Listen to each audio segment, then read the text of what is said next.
Alright mga kapatid, medyo mabigat-bigat po itong pag-uusapan natin. Hindi lang pala sa mga City Hall merong mga ghost employee, pati rin pala mga kababayan ko sa DepEd. Abay, pag-usapan natin to ngayon mga kababayan ko, dahil napapanahon na upang malaman ng taong bayan. Eliga, samahan nyo ako, panoorin natin.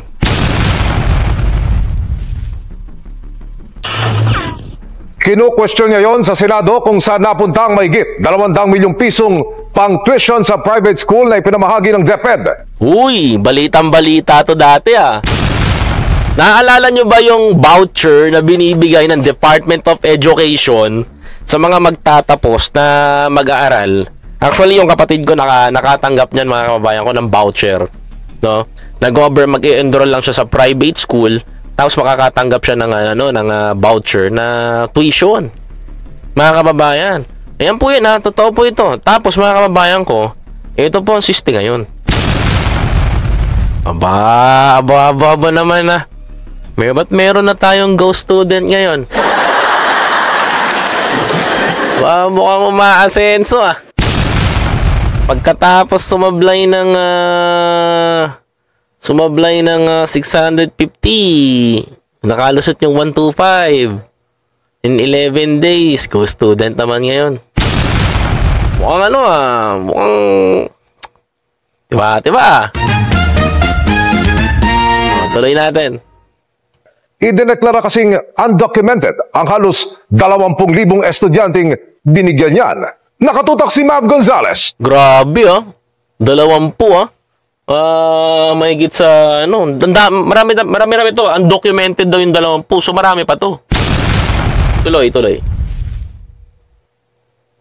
Nabigyan ng mano ng voucher para makapag-enroll sa private school kahit gobyerno ang nagbabayad. O yan ha. Tandaan nyo ha.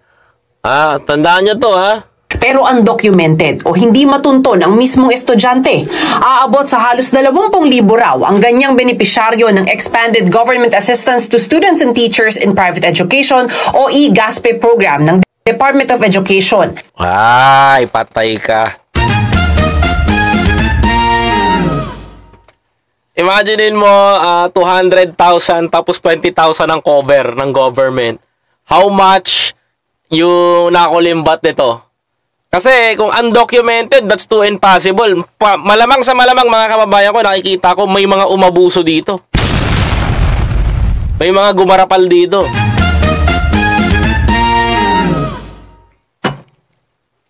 May pumipera dito pag ganyan. Mga kababayan ko, mahirap yan. Sa totoo lang, mahirap po yan mga kababayan ko ha. Panoorin natin. Tanong tuloy sa pagdinig ng Senado, ghost students ba sila? Baka there is really an intention to defraud government. For majority or for a big portion of their VPBs, they weren't able to present on any documents during the visit, during the monitoring activity. So that's the reason. In other words, they're billing the government, but they cannot present documents to prove the existence of those students. Patay kayo ngayon kay Senator Win Gatchalian. Yari kayo dito. Kita nyo? Kita nyo yung salita nila? Hinihingan nila ng pondo ang gobyerno natin samantalang wala silang mailabas at maipresenta na tao. Ako, pansin ko to mga ganito ha. Ito, totoo to. Totoo to ha. Totoo to. Meron akong alam na may natanggap na 2 voucher. Meron din akong alam na merong maraming voucher at ibinenta niya yon. O, ayan ha. Ito, alam nyo to ha. Yan ang problema pag sa government sinisindikato talaga eh. Meron din akong alam na merong nakakuha ng lahat ng anak niya kahit isa lang ang qualified. Abay, paano ko malalaman? Yung kapatid ko, isa lang ang nakuha eh. Diba? Tuloy. Eto lang, totoo to ha. So those are Can I call them literally ghost students? Talagang ganun, Senator Win. Undocumented, unexplainable.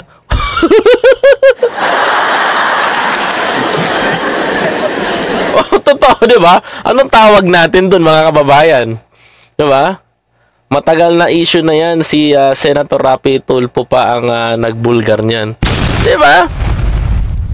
Anong gagawin natin, mga kababayan ko, sa eskwelahan? Anong gagawin natin dito?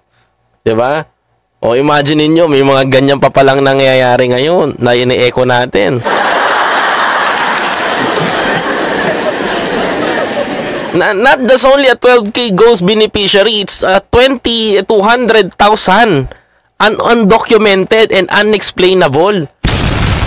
Where is the 20,000 each student na binibigay ng government? At sinisingil sila, at sinisingil ng gobyerno dito sa ghost student na to. Abay,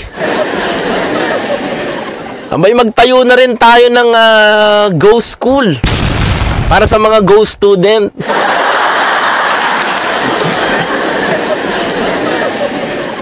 Mga kababayan ko, di ba? 20K each. Kasi totoo yan, titina, because yung kapatid ko meron. Mga kababayan ko, magano lang tayo, tawag nito, hanapin na, the best way is, magtayo na lang tayo ng ghost school, ghost student, ghost teachers, at ghost DepEd. Magtayo na rin tayo ng ghost building. Para kompleto na lahat, mga kababayan ko, di ba? Total naman, may 200,000 naman tayo na ghost na, ng mga espiritong mag-aaral. Meron na naman tayong espiritong mag-aaral, why not? Pagkakataon na natin to. Gawin nating principal, si Ed Caluwag, mga kababayan. Di ba? Ako, payo ko lang, Senator Win, ha? Payo ko lang to sa'yo. Magpatawag ka patawag mo sa Senado si Ed Caluwag.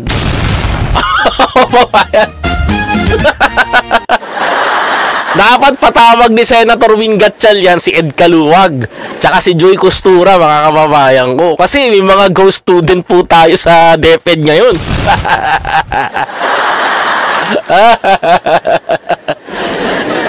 Di ba, mga kababayan ko? Alam nyo ba, bossing, baka ghost funding din. Di ba, mga kababayan? Kasi mga kababayan, ganito yan eh. Mga kapatid, ito totoo lang ha. Kung sa DepEd may ghost student, mga kababayan ko, di magpatawag tayo ng mga expert para baka ako makita ni Ed Caluwag at ni Joy Costura yan.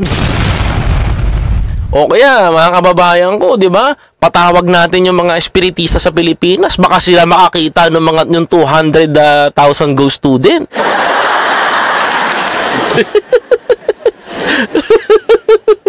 Grabe. Tuloy. Right now, we call them kasi undocumented VTVs. Kita mo? Undocumented VTVs ang tawag nila? Bakit undocumented? Yan. Once na magbigay ka ng voucher sa isang estudyante, dapat documented yan. Dapat alam nyo yan. Kasi once na magkaroon ng butas yan, if you're a government employee, lahat kahit resibo, itatabi mo yan. Ngayon nabubukelya kayo. Ayaw nyo magsalita, undocumented VTVs. Dapat si humaharap dito, si Bise. Hindi pala makakaharap yun. Nasa Cambodia pala. Nasa Cambodia. Tuloy. Sa ngayon, aabot sa 239 million pesos ang kailangang i-refund dahil sa undocumented students. Ayan ha. Undocumented student. Imagine ninyo to, mga kababayan ko, if ito napapakinabangan ng taong bayan, if ito, mga kababayan ko, ay napakikinabangan natin, di sana, mga kababayan ko, laking tulong nito sa atin. Hindi, we don't know eh. Undocumented na mga estudyante, hindi kilala kung sino itong mga estudyante na to, pero, mga kababayan ko, nagbabayad ang gobyerno. Hindi, sana mga kabayan, kung federal form of government lang tayo, tapos lahat ng katiwalian dito eh. Dito daw lang ako mga kababayan ko ha. Kaya dapat reformahin natin kahit itong DepEd eh. Kaya dapat mapasa tong mapasa tong ano natin, mapalitan ng charter change itong ano natin, itong constitution natin. Masyado ng baboy yung ginagawa na pambabastos sa atin dito ng mga nauupo dun sa ahensya na yan. Diba? Tanggap ng 14,000 to 22,500 pesos na pang-enroll. Sa investigasyon naman ng Commission on Audit o COA, lumabas na 115 senior high school beneficiaries noong school year 2016 to 2017 ang kinonsiderang ghost student. O, kita nyo, panahon pa pala ni Duterte to? Booking! Aray ko po ko, ha? Aruy. Mga kababayan ko. Mga kapatid. Paktay siya dito. Way back 2016, ghost student. Duterte days. Tapos mapapasa ngayon. O, siya, maraming salamat kay Tita Lily Ragasa for your super chat. Maraming salamat po. Ayan, thank you very much Tita Lily. Mga kababayan. Ayan ang pinakamatindi doon mga kababayan ko. 2016, COA ang nakahuli sa kanila. COA rin ang nakahuli sa mga tiwali sa PCSO. O ngayon, tiwali rin to. Tuloy. Dahil 2 beses nakakuha ng voucher sa iisang taon. O yan ang sinasabi ko. So How is that possible? they were required to refund the amount. In my opinion, sir, these are. So ngayon pa lang kayo magre-repan? Alam mo hindi pa lumalabas yung COA ngayong 2024. Hindi pa nalalabas to pero pag pupusta ako maglilinis ng bakod tong mga to. 2016 pa, panahon ng tatay mo, may mga tiwali na dyan.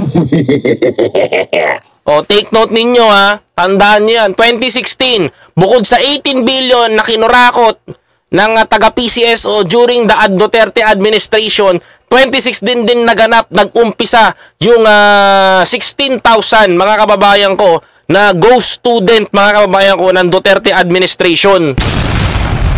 Thank you very much po, Ma'am Delia Susoko, for your super chat. Maraming salamat po, Ma'am Delia.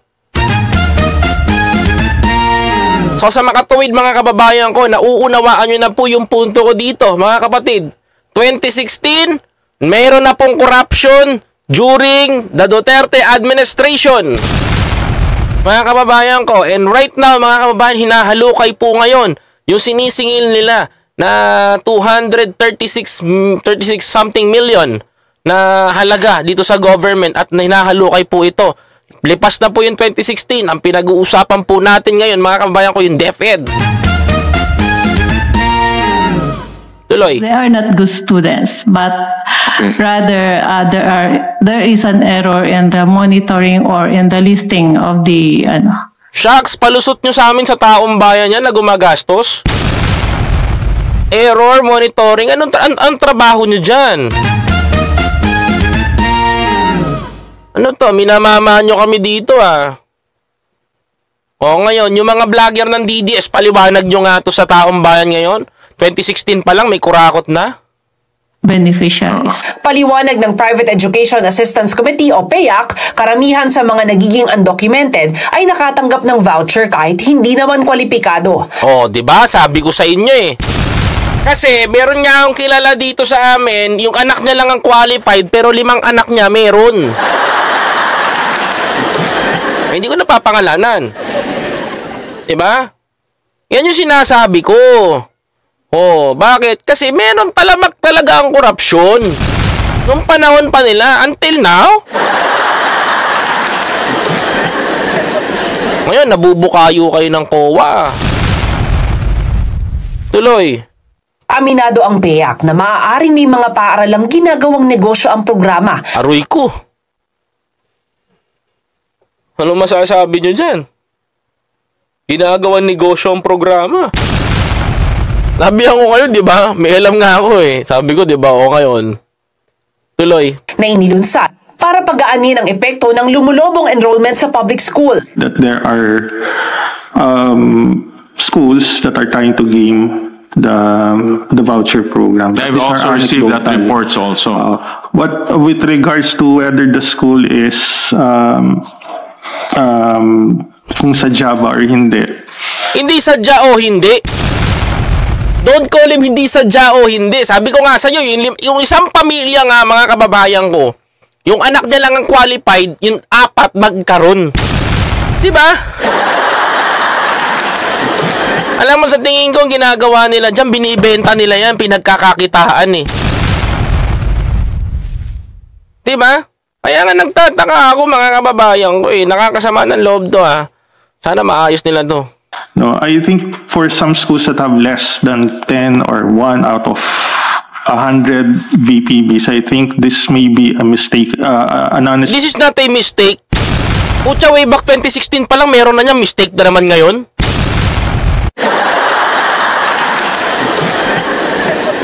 Di ba? Kung hindi pa magkakaroon ng Marcos administration, di kayo mabubukayo ng ganyan? Ano mistake dun? Mistake from the school. But when the numbers reached hundreds, this is really significant. Straight to the point, they are trying to selling the voucher para doon sa mga hindi qualified.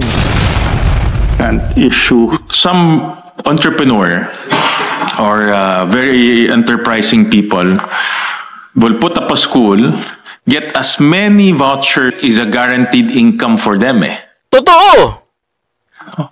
So get as many as vouchers as possible by attracting as many students as possible. No? And in that process of attracting students, the students might be legitimate or might not be legitimate. Bukod sa posibleng ghost students, meron daw totoong estudyante pero hindi kwalipikadong matulungan. Kita mo, mga kababayan ko? May mga totoong estudyante pero hindi daw qualified na matulungan. Ako, yung kapatid ko qualified eh. Talagang qualified yung sister ko eh. Top of the honor. Kaya karapatan niya. Ganun katindi, mga kababayan ko. Pero dito ang tindi ah. Hindi qualified pero nakakuha ng voucher. That there are what I call leakages, meaning non-poor that are benefiting from this, from the ESC to the amount of 7 billion in our estimate. Aminado ang DepEd na kailangang ayusin ng pamantayan sa pamimigay ng vouchers. Ilalabas daw nila ang revised guidelines ng programa sa Oktubre. Bulok. Can you imagine that, mga kababayan ko, no? Naiisip nyo ba yun? Diba? Para sa GMA Integrated News, Mav, maraming salamat, GMA. 24 oras. Thank you very much, GMA, sa ganda ng balita nila. Mga kababayan ko, diba? Straight to the point. Diba? Alam, nakakalungkot, no, mga kababayan ko. Can you imagine what happened to our school? Ano bang meron? 2016, yung tatay niya naupo. Ang inupo niya yung matanda na DepEd secretary. Anak ka ng teteng, kurap. Kurap. Tandaan nyo, pag merong kurap sa isang ahensya, patong-patong yan, dugtong-dugtong yan, kurap-kurap lahat yan. Kasi mga kababayan ko, simpleng pitiktan to, simpleng pitik to ng pera sa taong bayan para makakuha ka ng extra income, paghahati-hatian nila. Imagine niyo, mga kababayan ko. Tapos, they are trying to divert the scenario into a public school. Ha? Mga kababayan ko. They are trying to divert the status. Yan ang pangit doon, mga kababayan ko, di ba? Nakakalungkot na isipin, mga kababayan ko. Yan yung mga ginagawa nila. Well, mga kababayan, nasa sa kanila, antay na lang natin yung gugulong yung kaso nito at hearing nito sa Senado.